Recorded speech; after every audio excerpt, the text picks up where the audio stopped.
हाय दोस्तों, कैसे हैं। आशा करते हैं आप स्वस्थ होंगे, मस्त होंगे। दोस्तों, मैं इस वीडियो में बात करने वाला हूं कि क्या एसएससी एमटीएस का एग्ज़ाम दोबारा होगा, एसएससी एमटीएस री एग्ज़ाम होगा। क्योंकि इतनी बड़ी धांधली सामने आने के बाद, परीक्षा में इतना बड़ा फर्जीवाड़ा सामने आने के बाद लोगों के मन में ये सवाल उठ रहा है कि क्या एसएससी एमटीएस का एग्ज़ाम दोबारा होगा। कुछ अभ्यर्थी कैंडिडेट ऐसे भी हैं जो मांग कर रहे हैं कि एसएससी एमटीएस का एग्जाम दोबारा लिया जाए। बट कुछ अभ्यर्थी कैंडिडेट ऐसे भी हैं जो इसके खिलाफ हैं, वो नहीं चाहते हैं कि एसएससी एमटीएस का एग्जाम दोबारा लिया जाए, क्योंकि उनका पेपर काफ़ी अच्छा हो गया है। जिनका पेपर अच्छा नहीं हुआ है वो भी डिमांड कर रहे हैं, प्लस कुछ लोग इस फर्जी वाड़े की वजह से भी डिमांड कर रहे हैं। तो क्या एसएससी ये एग्जाम दोबारा लेगा, देखते हैं। ये तो एसएससी पर डिपेंड करेगा, बट दोस्तों कुछ फैक्ट पर बात कर लेते हैं। दोस्तों, ये जो आपका एग्जाम हुआ था 30 सितंबर 2024 से 14 नवंबर 2024 के बीच में आपका एग्जाम हुआ था। और दोस्तों, जो 13 नवंबर तक आपकी परीक्षा हुई है वो सही सलामत हुई है, उसमें कोई प्रॉब्लम, कोई शोर शराबा नहीं हुआ है। 13 नवंबर को ये खबर आई है कि यहाँ पर धांधली हुई है, फर्जीवाड़ा हुआ है। हो सकता है 13 नवंबर के पहले पूरी शिफ्ट में वहाँ पर फर्जीवाड़ा हुआ हो, लेकिन 13 नवंबर तक आपका पेपर सही सलामत हुआ है।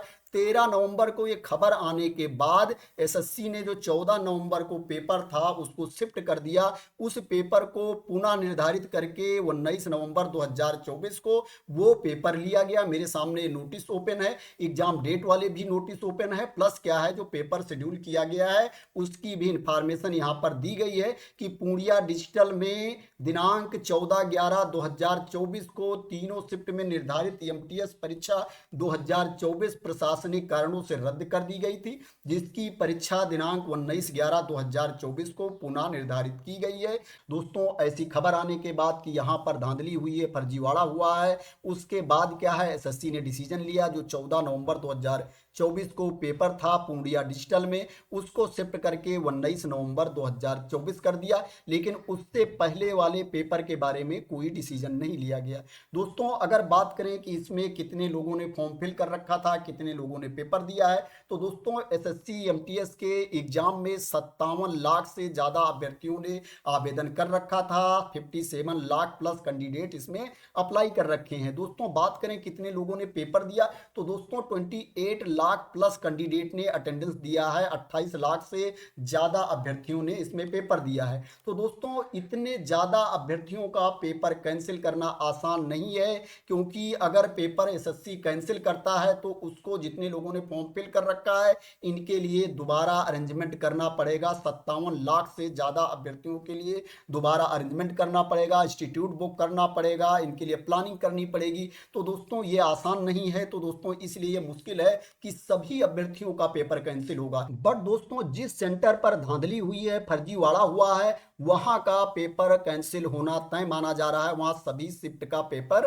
कैंसिल हो सकता है। दोस्तों, अगर बात करें एसएससी की, तो एसएससी अपने लेवल पर पूरी जांच कर रहा है, पूरी तैयारी कर रहा है, प्लानिंग कर रहा है कि आगे क्या करना है, कार्यवाही भी की जा रही है। और एसएससी पता करने की कोशिश कर रहा है कि कहां कहां पर फर्जीवाड़ा हुआ है। दोस्तों, ये पता करने के बाद क्या है आगे का डिसीजन लिया जाएगा। एसएससी इसको डिस्क्लोज नहीं कर रहा है, लेकिन उसको भी पता है कि इतने अभ्यर्थियों ने पेपर दिया है और इतने बड़े लेवल पर फर्जीवाड़ा हुआ है। दोस्तों, यहाँ पर देख सकते हो, ऐसी वीडियो मैंने भी बनाई थी और आप लोगों के पास न्यूज आई होगी। दोस्तों, 10 फर्जी अभ्यर्थी रोज बैठते थे हर शिफ्ट में, और एक दिन में 3 शिफ्ट होती थी। दोस्तों, 3 शिफ्ट में एग्जाम होता था।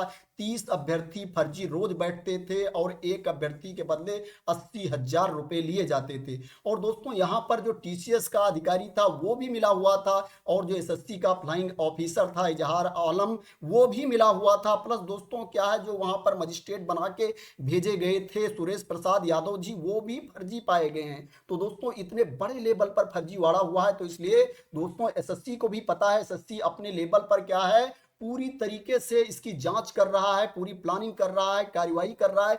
हाँ, डिस्क्लोज नहीं कर रहा है, क्योंकि रोज रोज जो डिस्क्लोज नहीं की जाती चीजें, जब क्या है डिसीजन लिया जाता है उसके बाद इंफॉर्मेशन दी जाती है, इसलिए एसएससी डिस्क्लोज नहीं कर रहा है। लेकिन वो अपने लेवल पर पूरी प्लानिंग कर रहा है और कार्यवाही भी कर रहा है और जांच भी कर रहा है। तो दोस्तों क्या है, अब सभी लोगों का पेपर कैंसिल होना, सभी शिफ्ट का पेपर कैंसिल होना मुश्किल है। लेकिन हाँ, जहां जहां पर धांधली पाई जाएगी वहां के पेपर के बारे बारे में डिसीजन लिया जा सकता है। दोस्तों अभी कुछ दिन पहले आपने देखा होगा कि एसएससी ने आंसर की के लिए लिंक भी जारी कर दिया था दोस्तों, क्योंकि एसएससी आंसर की जारी करने से पहले लिंक जारी करता है, उसके बाद क्या है आंसर की जारी करता है। दोस्तों क्या है, अगर ये धांधली ना हुई होती और एसएससी इस बारे में अवेयर नहीं होता, एसएससी इसकी जांच नहीं कर रहा होता, तो दोस्तों क्या है अब तक आपकी आंसर की जारी हो गई होती, क्योंकि दोस्तों 2-3 दिन के अंदर आंसर की जारी हो जाती है। जब लिंक जारी होता है उसके बाद 2-3 दिन के अंदर आंसर की जारी हो जाती है। बट दोस्तों अभी तक एसएससी ने आंसर की जारी नहीं किया है। इसका मतलब दोस्तों एसएससी प्लानिंग कर रहा है।